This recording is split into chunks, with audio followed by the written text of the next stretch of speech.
I am the famous American. Let's talk about this. There's a comedian that I've been watching on YouTube. I really like. I can really appreciate Schulz, if that's how I'm pronouncing his name.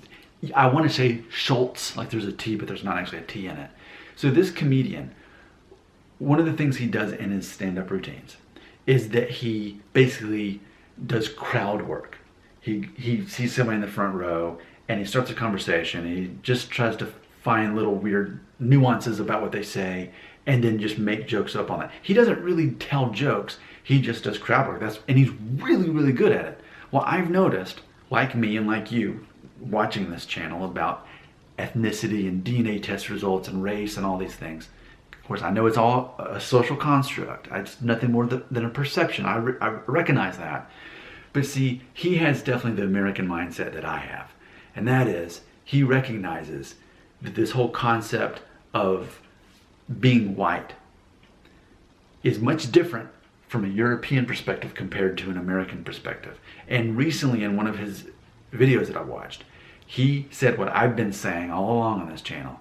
And that is, there's this concept that if you're in the United States and you see a person in Spain, you see them as non-white. It's how we perceive people in Spain.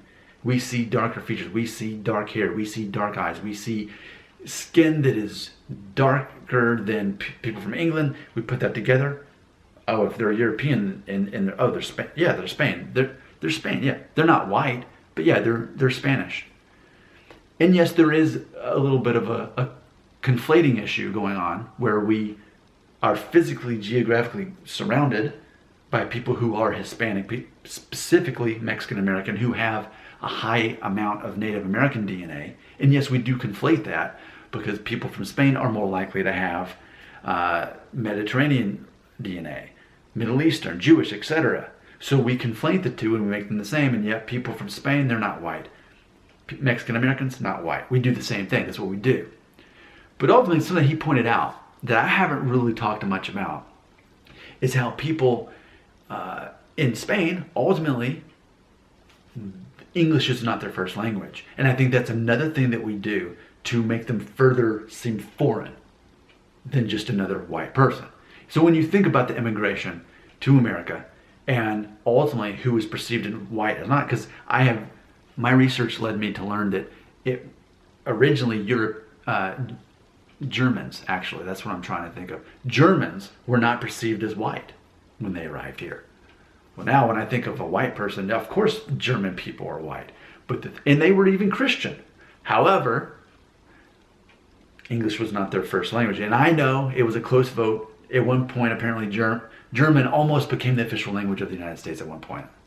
However, it goes back to the videos that I've made talking about the concept of WASP, white, Anglo-Saxon, Protestant. If you weren't that, then you weren't white. It's that concept. And it still carries on now because people from Spain, well, Catholic, okay, not Protestant. White, well, there's, again, Mediterranean, Jewish, Middle Eastern roots in there. The DNA tests confirm this, where you're not going to find as much as that here in the United States, the people who we would call WASP, as far as that nickname goes. So ultimately, it's the language. He goes on, the comedian, Andrew Schulz, goes on to talk about people from Russia. He says, the reality is white people here in the United States don't see Russians as white. We do until we hear them talking and we hear their language, which basically kind of sounds like English in reverse, and we assume that they're planning an attack against us. Basically the same thing with Polish.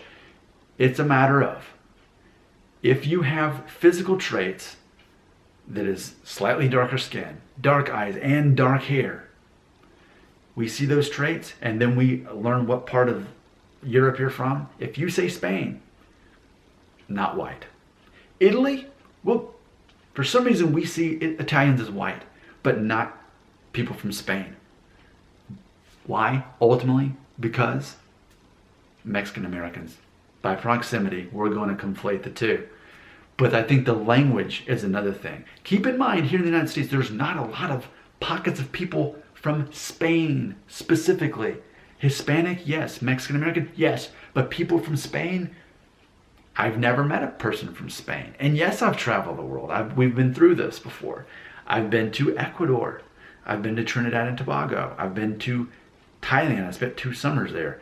I've been to South Korea, and I've been to New Zealand. I've been to multiple countries all across the world.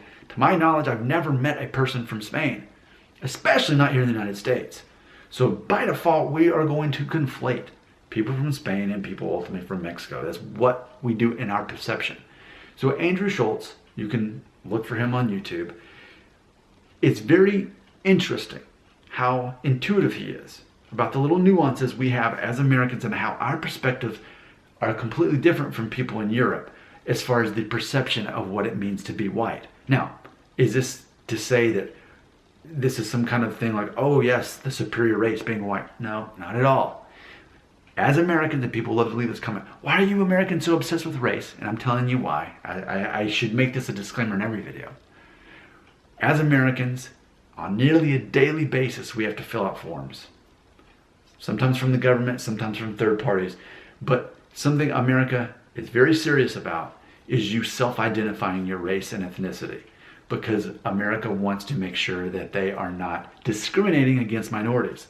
So if you're part of a minority, they want you to self-identify to ensure that you're not discriminated against. So if every time you fill out a form and you put your name, your phone number, and address, and then immediately the next thing is race and ethnicity, you can't help but be aware of how you're generically labeled by the government in an effort not to discriminate against you.